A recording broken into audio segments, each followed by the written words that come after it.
Taking a comfortable position, by which I mean, let's check in with the body and see what that means.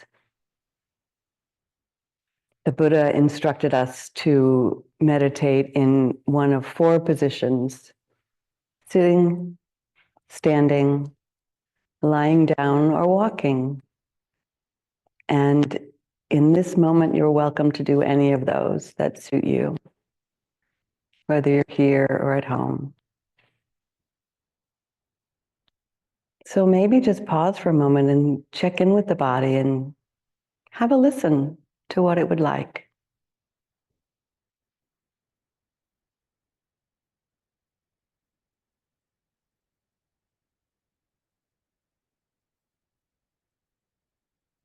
And taking a few deep breaths, inviting the body to relax.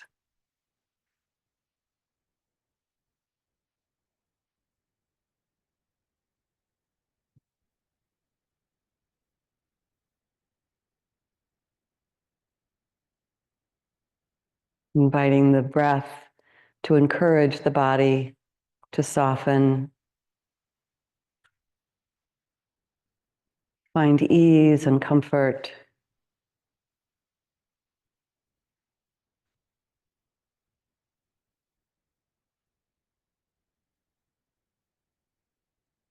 Maybe look first at the places you know you habitually hold tension.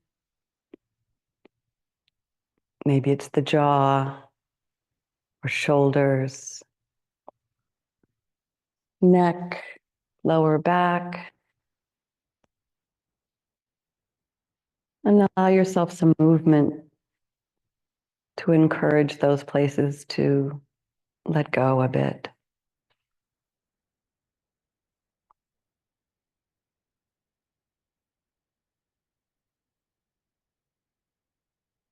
Let the steadiness of the mind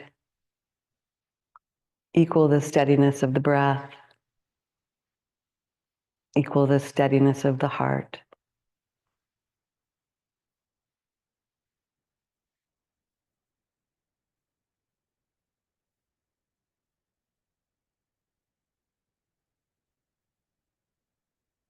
Sometimes we steady the mind by allowing the breath to be an anchor for our attention.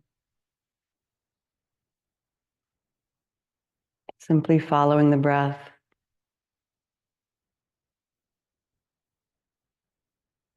From the beginning of the inhalation to that pause at the top, and then the full exhalation and a pause at the bottom.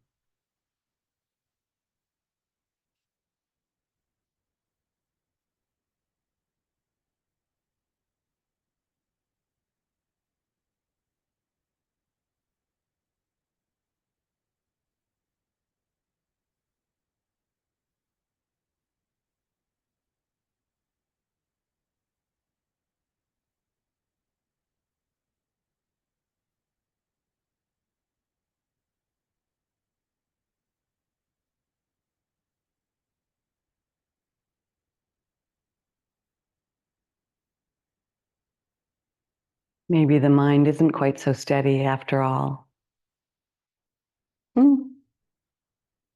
Okay.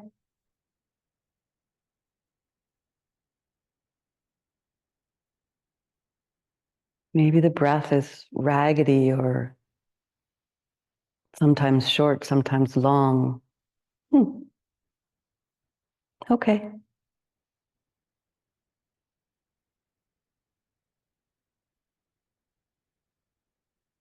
Maybe the heart feels heavy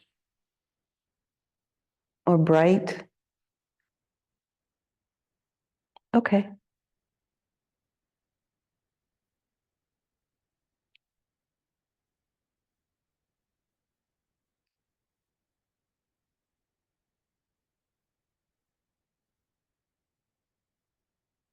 The invitation here is to have a friendly, accepting attitude to whatever happens in the body, in the mind, in the emotional body, in our awareness and our consciousness. Okay.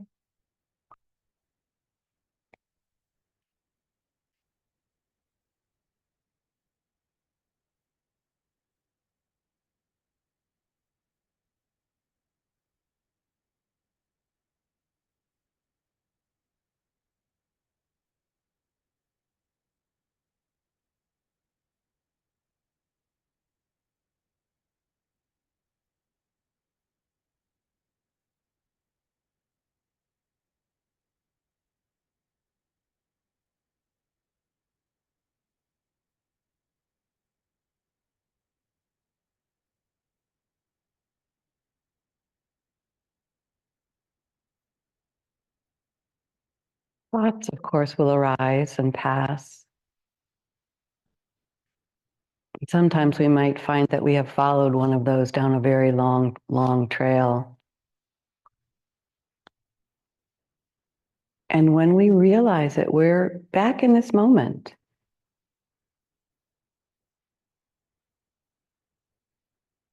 And welcoming ourselves back is a very friendly way to encourage ourselves to keep coming back.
Noticing where the attention is now.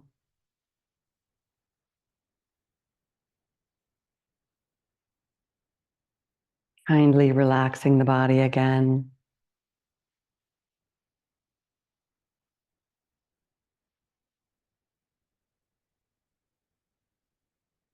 Coming back to the breath or whatever anchor you've chosen.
May all beings be well.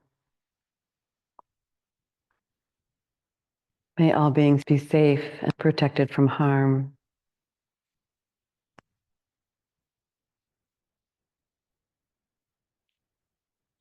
May all beings be peaceful.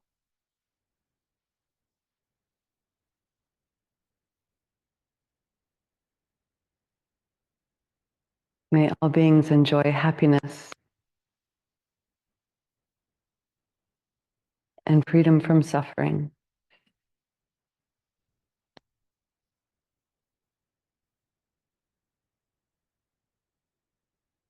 May all beings be kind to themselves and to each other.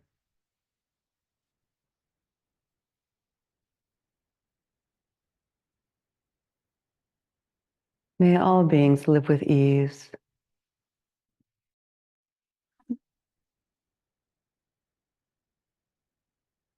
What do you long for?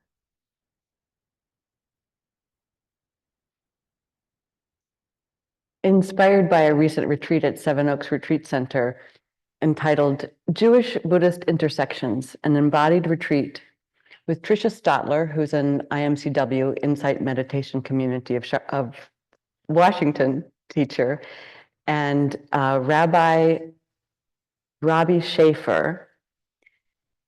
They taught on this retreat, and I found it really inspiring. It was really very interesting and compelling. I learned a lot and discovered some shared aspects of the two traditions. You might be surprised, or you might not be surprised, to know that roughly 30% of Buddhists in America are Jewish. So there's a thing. It's a thing. And one of the commonalities between these two faith traditions and many others seems to be an emphasis on yearning, the yearning that draws us to contemplate the poignant relationships between truth, beauty, suffering, and the divine. We started with a discussion of the word God.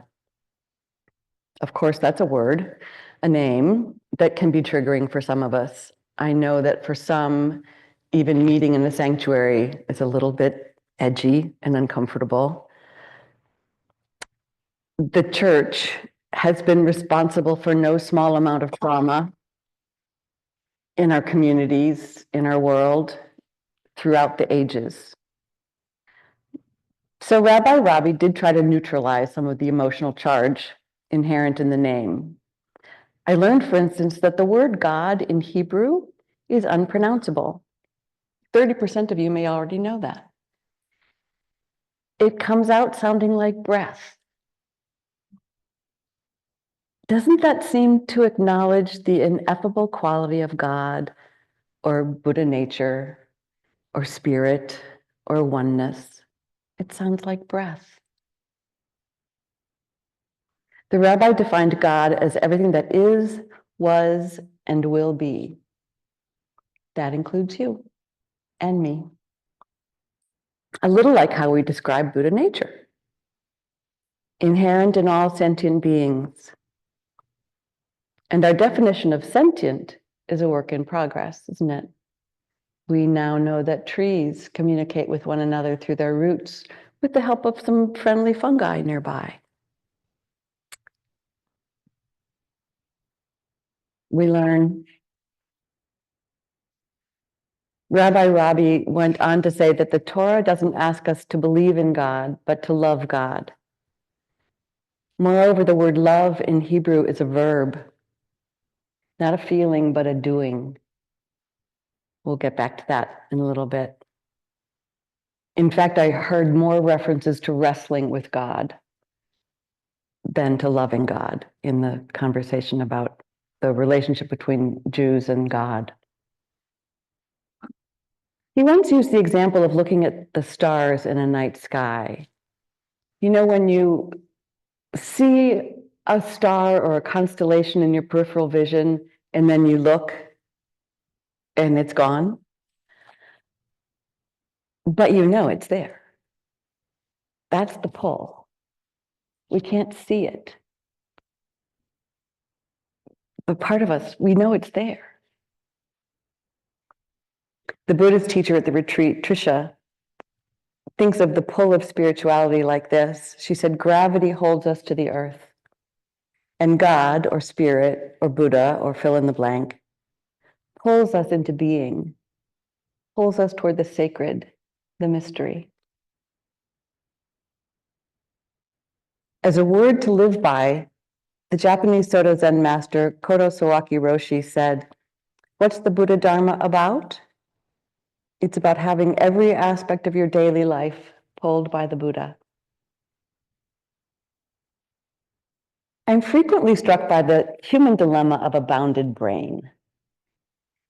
We've got this brain encased in bone.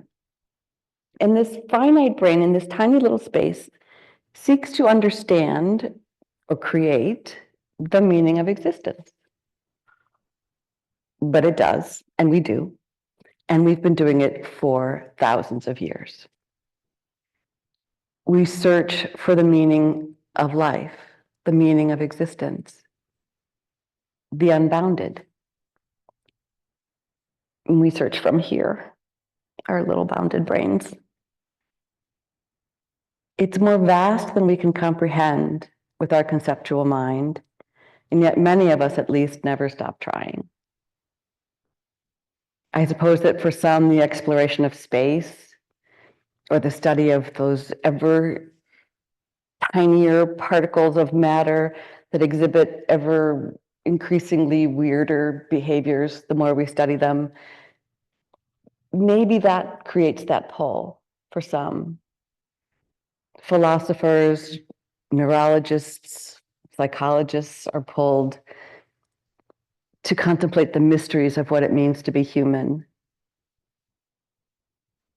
For others, it may be that mysterious but immutable pull to to climb a mountain because it is there. So why did you come tonight? Or if you're listening or on Zoom or watching the recording of this talk, what led you here? Maybe a more clarifying question might be, what led you to your first meeting or your first book on spirituality? What was the push? Or what was the pull? Many of us have asked or been asked the question, what brought you to the Dharma? Or what led or what drew you to the Dharma? It's almost like that first cocktail party conversation we have with somebody we've just met. What drew you here, right? We do that all the time. There's an implicit recognition of a push or a pull to this tradition, to these practices, to these teachings. Humans are drawn to spiritual teachings, whichever flavor, by a yearning, a longing to understand, to explore, to touch, that ineffable sense of what? Completion, perfection, the divine, the sacred, the all-encompassing capital T truth. We've all experienced that yearning in one way or another. What about this? What if that yearning is a moment of divinity? What if it is an expression of our knowing the sacred? It is an acknowledgement, if we dare to look, dare to believe it, of our own divinity. It is touching our Buddha nature. It is divinity, recognizing divinity. I had my kitchen painted recently, and my painter and I started talking about death and end of life matters, like you do. When I asked him what, if any, thought he has given or gives to preparing for end of life, he said simply, well, I'm saved. I'm saved. It had the distinct sound of punching a ticket. I know I'm going to heaven, he said.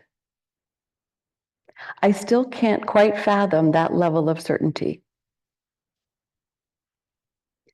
The Buddha teaches us that security looks very different and is reached by a very different path. Our path is chock full of uncertainty. We begin with the 3 marks of existence. I love these. Every conditioned thing, meaning all things, all phenomena that arise through causation, that's pretty much everything. All things are impermanent, imperfect, and contain no inherent self. Each human qualifies. We are impermanent, imperfect, and we contain no inherent independent self. Everything around us that we can see or sense in any way, including thoughts, are impermanent, imperfect, and contain no inherent independent self. That's a different sort of certainty altogether. So we begin the Buddhist path with the guarantee that there are no guarantees. We can be certain only that everything changes, everything dies, everything is imperfect, and everything is actually empty of thingness. The instruction is to come to deeply know this, not to take it on its face, but to investigate it as a possibility until we're certain of its truth. Only in the bones deep acceptance of this truth may we awaken, may we find unshakable happiness. Stability is found only when we accept groundlessness, a confounding paradox we come to believe through practice, investigation, and contemplation. This path invites us to the elimination of suffering by cultivating states of compassion, equanimity, loving kindness, and sympathetic joy. These are known as the 4 immeasurables or the Brahmaviharas. And we're taught that these immeasurables can relieve all suffering. And as we practice, we find enough evidence to continue to be pulled along. Anyone who is unable to join one's mind with these causes, with these 4 causes or sources of human sanity, will be constantly bound by the confusion of cyclic existence, said the Buddha. And there's another way in which many of us are pulled by the sacred, the mystery, to love's perfection. It's the yearning, that bittersweet sensation of longing brought about by beauty and sorrow. I suspect that an understanding of impermanence is a key ingredient here as well. Maybe you know of Susan Cain, the author of the book Quiet, The Power of Introverts in a World That Can't Stop Talking. Her latest book is Bittersweet, How Sorrow and Longing Make Us Whole. She describes her book this way. This book is about the melancholic direction, which I call the bittersweet, a tendency to states of longing, poignancy, and sorrow, an acute awareness of passing time, and a curiously piercing joy at the beauty of the world. The bittersweet is also about the recognition that light and dark, birth and death, bitter and sweet, are forever paired. Yet to fully inhabit these dualities, the dark as well as the light, is paradoxically the only way to transcend them. And transcending them is the ultimate point. The bittersweet is about the desire for communion, the wish to go home. That's from Susan Cain. So what she's talking about is the sad stuff, the minor key, the bittersweet, the beauty that touches us so deeply that we weep. It's the cold and it's the broken hallelujah. It is compassion. The bittersweet is all about the yearning. We're going to hear a piece of music and see a photograph of the performer. And I will try to talk over the beginning of this music, but that may not happen. So let's just see what happens. On May 27th, 1992, Sarajevo was under siege during one of the most brutal civil wars and ethnic cleansing of the late 20th century. On that day, a mortar shell killed 22 people as they lined up for bread. The next day, and for the 21 days after that, Vedran Smilovic, the lead cellist for the Sarajevo Opera Orchestra, dressed in his formal white shirt and black tails, sat among the rubble and played Albinoni's Adagio in G minor in honor of those killed.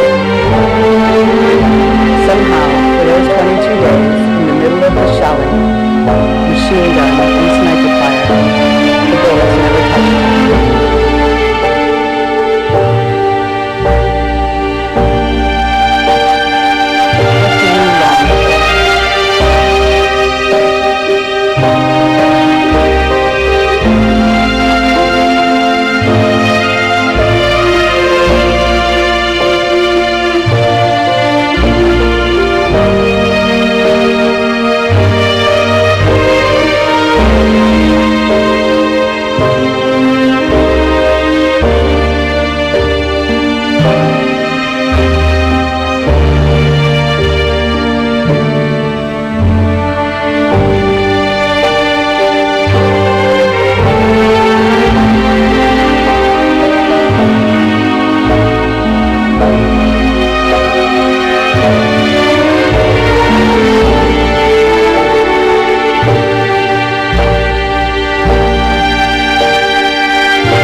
And I know that some people are more, what is the word, vulnerable, open, subject to that kind of stimulus to bring us to that sense of yearning or longing.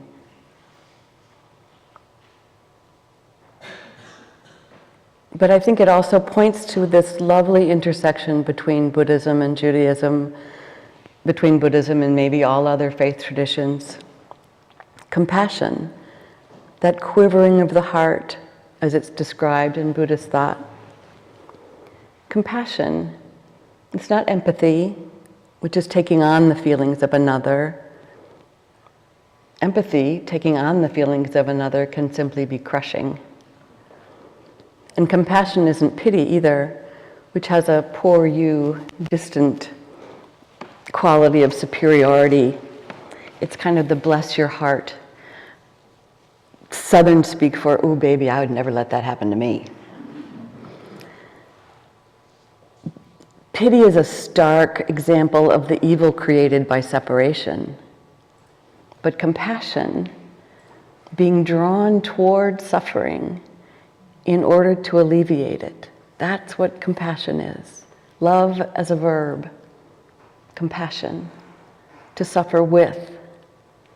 I am you, and you are me. Archbishop Desmond Tutu said, compassion is not just feeling with someone, but seeking to change the situation. Frequently, people think compassion and love are merely sentimental. No, with an exclamation point. They are very demanding. If you're going to be compassionate, be prepared for action. And Christina Feldman said, true compassion is not forged at a distance from pain, but in its fires. Compassion requires courage. It takes courage to be open to the suffering of others. In fact, it takes a lot of courage to be with our own suffering, to stay, not to distance or distract, which can be, at least temporarily, way more pleasant. In that Tom Stoddard photo that we were just looking at, I see a man of tremendous courage, not because he's put himself in danger, but because he is fully with, in, and of his grief and his pain. So staying with the experience of our own or another's suffering, staying to experience the pain, and then the longing, the pull of compassion. And compassion, by its very Buddhist definition, I think, simply cannot be a one-way operation. It's clever that way. Compassion, with its stirring in me to do something, that stirring to act is a little bit uncomfortable if not acted upon. So to act to relieve suffering is a way of relieving suffering for both of us. I really, really, really want to help you. Let me help you. My desire to help alleviate your suffering isn't going to go away unless I do something with it. Because we're the same, you and I. It's the pull of community, of communion, of unity, isn't it? Compassion touches that same place, is nourished by that same sustenance that is indeed sacred. It's the stuff of the ineffable, which is my new favorite word. It's where words fail us. But the experience is both profound and familiar. It's like coming home. Remember E.T.? E.T., phone home. Steven Spielberg knew exactly what he was doing when he wrote those lines, shot that scene. We know that universal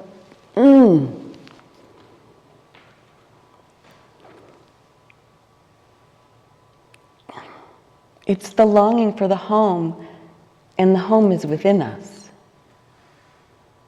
It's the home we know that we miss, and it's here.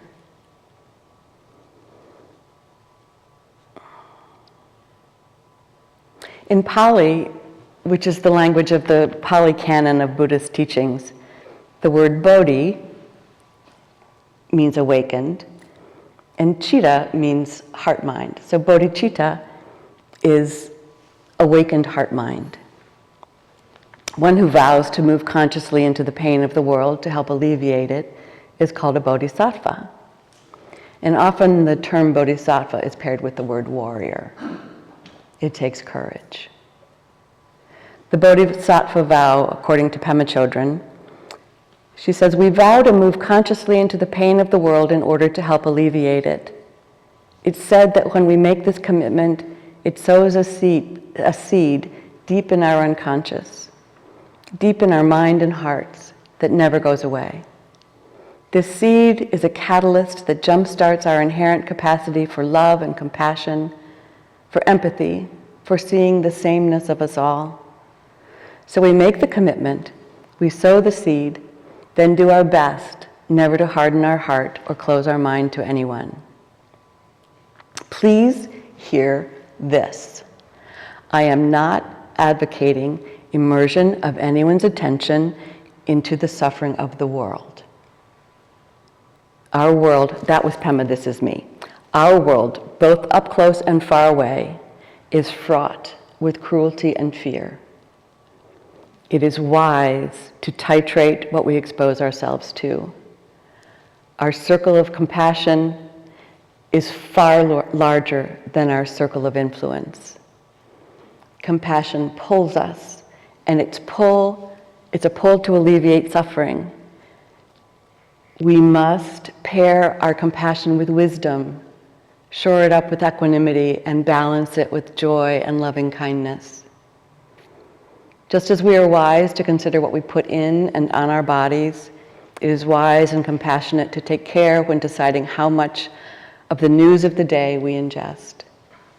The teachings invite us to plant the seed, and compassion is meant for all beings.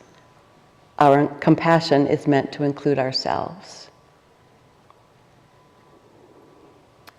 Sharon Salzberg says the traditional understanding of compassion is the trembling or the quivering of the heart in response to pain. It's a movement, almost a sense of agitation, but not a restless agitation. It's a trembling, it's quivering, it's open, it's tender. The courage of compassion is said to come from equanimity. Because we feel compassion in response to seeing pain, we need equanimity to be able to open to the pain. In order to not deny it or pretend it's not there or repackage it so it sounds better or looks better, we need to actually see it for what it is. We need equanimity, we need courage, we need wisdom to be able to open to pain. And then the compassion can come forth. And finally, from the Buddha, in the beginning, compassion is like the seed without which we cannot have any fruit. In the middle, compassion is like water to nourish the seed we have planted. In the end, compassion is like the warmth of the sun that brings the fruit to ripening. What do you long for?